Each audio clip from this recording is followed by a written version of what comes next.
Hello, welcome again to Pluralsight Spotlight. I'm your host for this episode, Adam Gunn. If you're new to this series, let me set the table for what you're going to learn today. Our Spotlight series is a chance to meet some of the incredible people that differentiate the Pluralsight platform.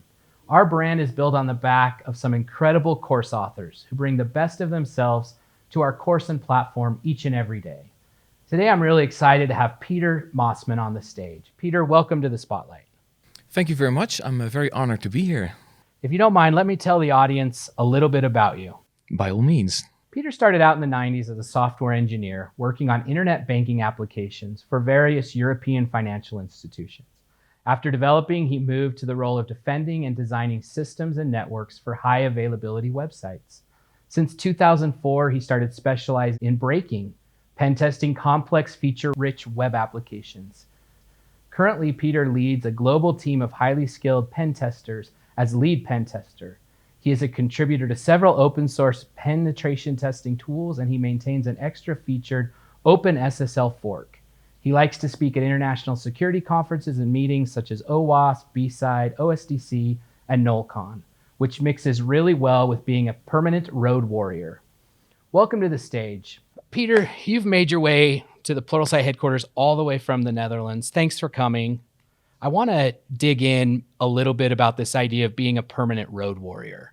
Tell us why that's in your bio and what that means to you. Around, I think it was 2005 or 2006, I was living at the time in Amsterdam, the Netherlands, and I decided to sell my house and started traveling. So from then on, actually, I made traveling a permanent thing. I lived for a while in Ecuador, for instance. I moved to other countries, and for the past 10 years, I've been house sitting, so moving from house to house in Australia. Unfortunately, to be honest, around 2 years ago already, when the COVID thing happened, that kind of threw a wrench in stuff, and now I'm based in the Netherlands again. How did you get on this path of cybersecurity? Like, what was the moment your career kind of took that trajectory and you leaned in? Career. I think it all started in the 80s. My dad bought a personal computer, an Apple IIe, and he started programming on that stuff, and I was fascinated by what you could do. And then he had a computer game on those old-fashioned floppies, and I tried to copy that game for a friend of mine, and I couldn't copy it. There was some kind of copyright protection, and I thought, how is this possible? Why can't I do this? So I was really curious into how to circumvent copyright protection, of course, only in the legal sense of the way. But it triggered my curiosity to see how you could circumvent such thing and how it was implemented. That's actually, I think, when it started my interest in computer security. And build on that. So that's the origin. When did it formalize, codify into these formal roles of leading a penetration testing team? I studied computer science for a while, so then I did more software development, but still I did some stuff with cryptography, banking software. So I would say also in a part of security, but then also at the side, so to speak, I tried to break things from the current client I was working from, and they didn't mind. They were really happy that I found some security vulnerabilities in their stuff. But then I thought this is actually more fun than creating software, breaking software. So then I started more towards permanently doing software security as opposed to developing software. My team found a quote on your LinkedIn profile. You work for the world's first nonprofit computer security consultancy company. And this is an initiative designed to run an ethical computer security consultancy company as a durable front end for a back end charitable foundation. What does this mean? And how does that set up a perspective for the future of cybersecurity? I'm not sure whether this really has to do a lot with cybersecurity in itself. It's a not-for-profit, and I think that's the next level of growth. It's not more growth with regards to money and getting bigger business, but more sustainable growth. And this is a company that's set up in a sustainable way. We still make profit, of course, but it's not for profit. All of our profits and proceeds go to charities and other good stuff. So that also means that you get a whole different clientele, and you work for more, I personally say more interesting non-government organizations, several countries, and people, organizations who sometimes struggle finding the budget, but then we also can cater to these clients and customers. I love that so many Pluralsight authors are experts working full-time as well. Maybe give the audience a sense of how you found your way to Pluralsight and how you wanted to maybe scratch this itch to, build courses and development software. I love transferring knowledge, and especially when still house sitting, so traveling around in Australia, I still wanted to do workshops and trainings. I really love doing those things. However, when traveling, it makes it a bit more difficult because then always you needed to travel to the client, especially from Australia. It's kind of a big stretch then to fly to the US or fly to Europe only to do a training. So I was thinking of maybe I should stop actually with traveling and try to get a normal life, try to grow up. And then fortunately, I was speaking at one of the security conferences in Las Vegas every year, and I was contacted by a person from Pluralsight, actually Megan Manfrey, and she told me about this awesome opportunity where you actually can still teach other people while traveling, and then actually still have your audience and engagement. And it was since then it has been a phenomenal ride. Still being able to teach people, still being able to do workshops, but then while traveling. That's awesome. Tell the audience a little bit about, some of the courses that you've authored for Pluralsight, the topics, and why you've, decided to focus there. I've done a number of courses on secure coding. It's a bit one-on-one with the OWASP Top 10, a series on risks for web applications. I've also done a relatively popular course on threat modeling, although I have to say, I'm obviously not a non-native English speaker, and I have some difficulties with the word threat. It's very difficult for me. Can you actually tell me what the correct pronunciation is of threat modeling? Threat. Well, now that I'm thinking about it, I don't know if I pronounce it right. Threat. Do you have an American accent? Like, do you ever try? Do you think I have an American accent? I don't know. Well, sometimes the British can put on an American accent. Do the Dutch not have the ability to Unfortunately, I think that the Dutch have their own specific way of trying to speak American or English. So often you can hear whether somebody's from the Netherlands or not. Yeah. Which can be a good thing or not, but I'm still trying and practicing on my proper pronunciation of threat modeling. Threat modeling. It sounds pretty good. Good improvement.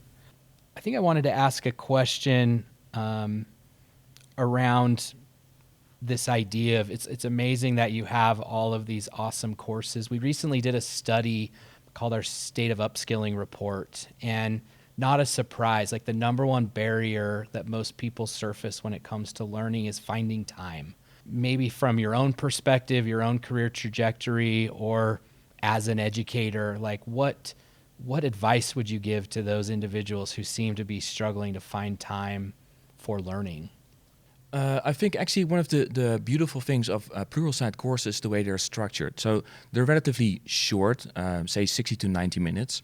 And the beautiful thing of, at least in my experience, that all the courses are very applied knowledge. So as soon as you work with a specific technique or a specific framework, software that you're not familiar with, you can dive into the Pluralsight library and then get exactly what you need and apply that knowledge immediately. For instance, with security, you have a niche subject. It's insecure deserialization. And for some people that might be very nouveau or new, so they don't know that much of it. And then they dive into the Pluralsight library. They look up a course. They only get that information that's needed, concise, compact, get up to speed, and then immediately apply that. Looking out at the job market in this space, it seems like it's pretty hot. There's definitely a need for pen testers and cybersecurity experts. What advice would you give to individuals looking to maybe take their career on this trajectory? That's a great question. I always think one of the most important skills in cybersecurity is thinking outside of the box. You have use cases, you have the things that your software needs to do.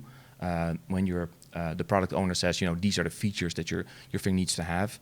And as a penetration tester or as somebody interested in cybersecurity, you should look at the abuse cases, how you can abuse certain things, how you can circumvent some certain things. So I think that curiosity is what drives, I think, a good goal towards becoming a cybersecurity expert. This might expose me as a marketer, which is dangerous, but I'm curious. I feel like I used to hear the term ethical hacking a lot, and I don't feel like I hear it quite as much anymore. Like, is ethical hacking still a trend? Is it still a thing, or has it been reclassified? Like, That's a really interesting question. Now that you mention it, ethical hacking, yeah, you hear it probably less and less. Sometimes white hat hacking, but maybe that's also a term that you don't hear that often. I think you now hear more red teaming, purple teaming, blue teaming, which is more or less the same. Apologies if I'm now insulting people, but it's still, it boils down to the thing, trying to find vulnerabilities and making sure that the client knows about these vulnerabilities, knows the risk with regards to those vulnerabilities, and actually can do something about it. For instance, mitigate the risks. I'm curious, before we started rolling the cameras, I was here complaining about some security protocols, and I could tell you were taking an interest in that. Like, what are some of the things that fascinate you about the role of cyber in enterprise business today, and how non-technology roles are interacting? Is there anything you would share, that might bridge that frustration gap that sometimes occurs? Personally, when doing a penetration testing engagement or security consultancy, I always try to set a whole mindset of it's not us security people versus them developers or vice versa, but it's all of us together. We all have to work together, trying to make something more secure. And unfortunately, often people from the top are mandatory, for instance, two-factor authentication or all those annoying things, having a new password set up, and it works against the grain. Then people get annoyed with security stuff, and then people are going to work around it because we people are, we're looking for the least path of resistance. So hopefully I always try to instill something like it's something we do need to do together. We're not the bad guys, you're not the bad guys, we're all in this together. Awesome. And maybe one last question about, generative AI is like all the rage, like everyone's talking about it. Like, what role do you see it playing in the world of penetration testing and threat modeling? Like, do you see a place for generative AI in your world in the future? Generative AI, I'm not so sure about. AI itself, of course, I think it changes everything in the whole world. With regards to penetration testing, you will get more and more tools that take over the roles of the traditional pen tester. I think that's a good thing because then we, penetration testers, can more focus on other things. There's always plenty of stuff to do with regards to security, and the tools, AI tools, can actually do some of the heavy lifting for us. With regards to threat modeling, once again, I hope I pronounce threat modeling correct. I think it can help us getting a better view of what the real threats are to a specific system, and not just threats that are false positives, so to speak. So it will make our work easier and lighter, as the role of AI should be in general. I love that. I love to end with just some fun random questions, if you're okay. You willing to have a little fun with us? Can I ask you some questions back then? Oh. Can I also have some fun while we're at it? We should do that. You want to do that before my questions or after? We can do a back-to-back. Okay. Well, I'm going to hit these. I get these from my social team. They're queued up and optimized to like excite the algorithms and wake up the Twitter trolls, they say. So these are just short answer, quick answer questions. So if you could switch legs with any animal, what would it be? Snail. When did you learn to appreciate licorice drop? I learned to appreciate drop when I lived in the Netherlands. I mean, it's an acquired taste. It's an acquired taste. If you know what drop is, yeah. And there's there's like 100 different kinds and different saltiness. Oof. It's an acquired taste, I agree. Do you have a secret talent? I'm still looking for that one. Okay. Do you have a secret talent?